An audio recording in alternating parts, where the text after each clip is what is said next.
Ne savez-vous pas que votre corps est le temple du Saint-Esprit qui est en vous, que vous avez reçu de Dieu, et que ne vous appartenez point à vous-même, car vous avez été racheté à un grand prix.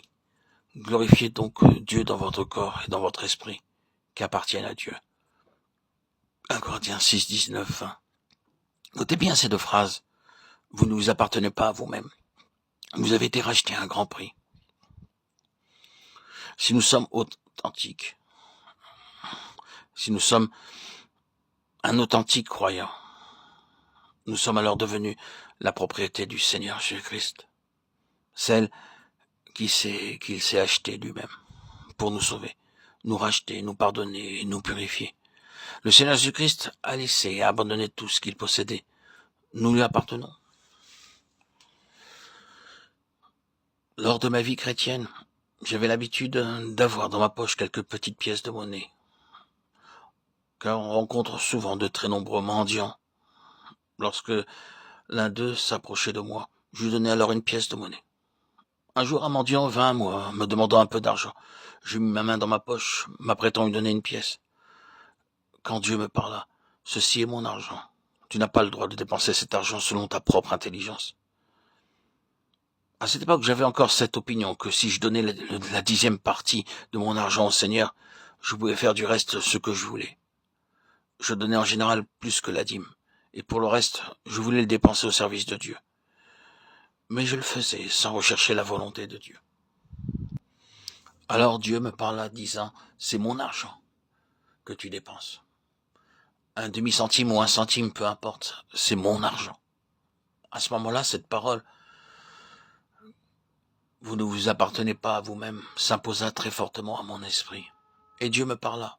« Ton corps m'appartient, ton argent m'appartient, le temps que tu as à vivre m'appartient. Tu n'as pas le droit d'en user selon ta propre guise. Tu es ma propriété, que je me suis acquise. » Alors, je me repentis et Dieu me pardonna.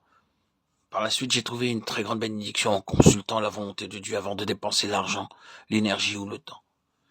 Un jour, un homme vint à moi me disant, « Il fait très froid aujourd'hui, n'aurais-tu pas un drap ou une couverture pour me réchauffer ?» Je lui répondis, « Attends un instant, je vais d'abord prier à ce sujet. » Je priai donc, « Ô Dieu, cet homme a froid et n'a ni drap ni couverture, que faut-il faire ?» Le Seigneur me dit, « Tu as une couverture, donne-la lui. » Alors je dis au Seigneur, « Seigneur, c'est une couverture toute neuve. Il n'y a aucun trou dans cette couverture, elle est entièrement neuve. Quand pourrais-je donner à cet homme cette couverture toute neuve ?»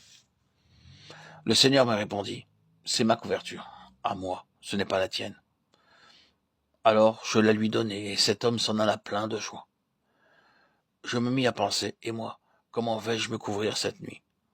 Je vais devoir me coucher avec mes vêtements afin d'être gardé au chaud.